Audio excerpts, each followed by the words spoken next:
Hey y'all, Coach Rachel here. Today I'm going to take you through a full body kettlebell workout that you can do at home or at the gym. All you really need is one moderately weighted kettlebell, like I have.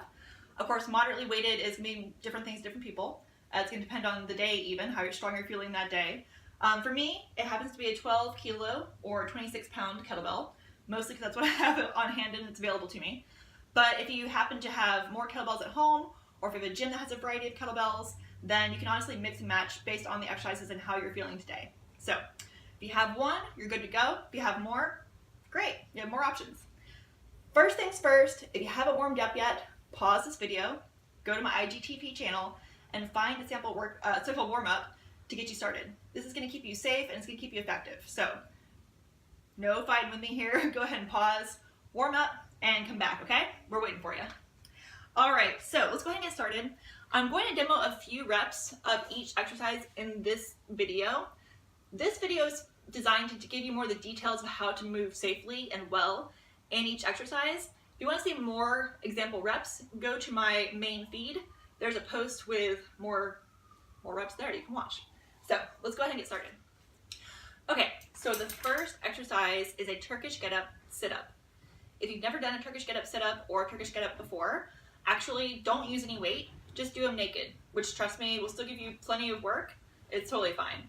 But if you have done them before, you're gonna go ahead and set up your kettlebell off to the side.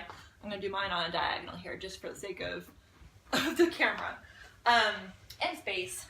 You gotta make do with the space you have, and I'm in New York, so there's not a lot of space. But it's fine, we're still getting it done. So your kettlebell's gonna be off to your side, and you're going to lay down on your side in a fetal position to start off. Okay, so don't get too cozy down there though. Loop your hand through the handle of the kettlebell, nice deep grip, fold it around. Opposite hand is going to cup the bottom of the kettlebell for safety. You don't want to hold onto a heavy kettlebell with just one hand when you're about to do what you're going to do, which is bring it over your chest and your head. So roll over onto your back. As you do so, make sure your shoulders are away from your ears, down into your back pocket, so they're not like hiking up towards your ears. From here, your opposite leg, so I'm having on the kettlebell the right hand side, my left leg is coming out straight, just a few, maybe like 15 degrees away from my hip, and I'm flexing through that foot. Then you're going to bring the kettlebell overhead. As you do so, you're going to pack your shoulder. So by that I mean you're going to bring that shoulder blade back down into its socket where it's nice and secure. It ain't going anywhere, okay? Very stable. Keep that packed shoulder the entire time you're doing this exercise. That's the number one thing, okay? So your arm is straight, shoulder is packed, and your wrist is neutral. So your wrist is not bending in either direction. The knuckles are parallel to the ceiling, okay? Very important. So now your opposite hand's gonna come out to the side, about 45 degrees away from your hip. And then the same side knee that has the kettlebell, so in this case the right side, is bent. Okay, so you're pushing through your heel here. Now you're all set up and you're ready to go. From here, you want to exhale out all that old air from your belly. Drive it all out.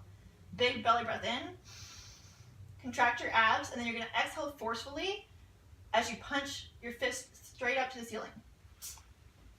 You're coming up onto your forearm here.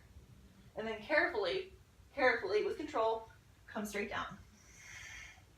Reset, make sure your shoulder's packed, arm is straight. You're gonna have a fist here in the opposite hand for strength. You're flexing to that foot. Big breath. Exhale, punch. And straight back down, control. After you finish all of your reps, opposite hand cups the bottom of the kettlebell. Come back down to that fetal position on the side. From here, you're gonna drag the kettlebell around your head to bring it to the other side, okay? So we call haloing it overhead. You're not going to change it over your chest or over your face, because one bad move and your beautiful face is going to the emergency room. I don't want that to happen to anybody. Okay, so moving on. Single-leg deadlifts. To do this, you hopefully already have some experience with deadlifting, because we're not going to cover what a hip hinge is. However, I have videos on that as well. So if you need to, go check those out first. So you already know what hinging is, you already know what a deadlift is, you already know the points of performance and how to stay safe in those exercises. Now we're going to do it on a single leg, which is tough. So you're going to set up your kettlebell. Again, I'm going to go on kind of a diagonal here. We'll see how much space I have. You're going to set up your kettlebell as if it is one of your missing legs, because again, you're going to do this on one leg. So in this case, I'm going to start with my left leg, my working leg is going to be on my left side. So I'm planting that that foot into the ground. Both sides of the heel, both sides of the ball of the foot and the heel planted to the ground. If you have the option to work out without shoes on, I recommend getting rid of those things. Having your foot really grip the ground is incredibly helpful, especially for deadlifts. So preferably barefooted or in socked feet, or if you have very flat shoes like Chucks, those are great. If you don't have a choice, then obviously deadlifting is better than no deadlifting, right? Okay, and then the kettlebell is in the opposite side, as if it's your missing foot. I personally like having it in the vertical handle position. It's just me. All right, so now you're gonna hinge back. If my foot hits the wall, don't laugh at me. I'm just trying to do the best I can with my limited space. You're gonna hinge back to grab the kettlebell, and change your angle slightly. Make sure that your back is flat the whole time. You never round your back. If you can, bring your body into a T where your back leg is as straight as possible, and you're flexing through that foot as if somebody's pulling your heel back to the wall, the top corner of the wall behind you. Do that. If you can't, I'll give you an option in a second. And you want to have your lats tight. So think about somebody's like trying to tickle you here underneath your armpit, and you're trying to cover it up, okay? From here, you're gonna push to that foot. Opposite arm is gonna be out straight. Make a fist for strength, and you're gonna stand all the way up as one unit. So there's no wiggling or wobbling in your body. Well, I mean, sorry, it might wobble, but you're not losing your shape, okay? You're still moving as one unit. Come down as far as you can. Stand up, squeeze your glute. Now, what you're gonna try to avoid doing is rotating like this, okay? Your hips should stay facing the ground. You're staying square. Whoop. Balance should be a force to be reckoned with here. And use that breath, okay? If this is not accessible for you just yet, no worries. Do a kickstand deadlift instead. The ball of one foot is going to be by the heel of the other one. You hold the kettlebell in any other hand, doesn't matter. And you're just going to hinge back here. It still gives a lot of the same stimulus of a single leg variation, but without having to worry about so much balance. So again, ball of one foot by the heel, both are underneath the hip. And as you hinge, make sure that kettlebell is staying close to your body. Okay. Now, moving on. Single arm row. Hopefully you have something to hold you up for support. I'm using my couch. If you have a bench, that's great too. One hand is going to go onto the support. On this side, you're not working, but you also don't want to collapse. Very tempting to collapse here. Stay lifted and strong in the shoulder. Bend that leg, straight leg here. Just a split stance should be feeling powerful and strong. Grab onto the kettlebell. Lift your chest up. Think about having a nice straight back here.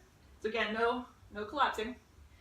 Let the working arm, one with the kettlebell, stretch a little bit in the shoulder towards the ground. And then you pull your elbow to your hip.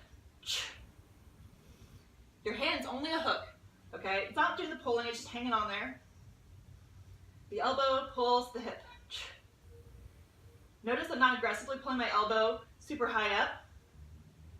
It's not necessary, it's actually kind of bad for the shoulder. All right. 8 per side.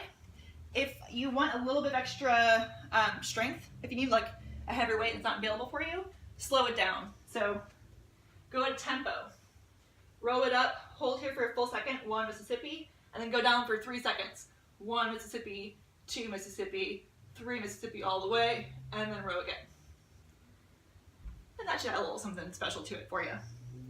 All right, last but not least, offset front squat. All right, from here, shift your feet to a squat stance, which is usually about shoulder width with a slight turnout of the toes, but it's highly individual, okay? Make sure that your elbow is staying close to your ribs here. You're not going like this, okay? Again, your wrist should be neutral, not folding in or out. And make sure that your ribs are over your hips in the squat, okay? Opposite arm can do whatever you want. I like to have it out here in front, making a fist for strength.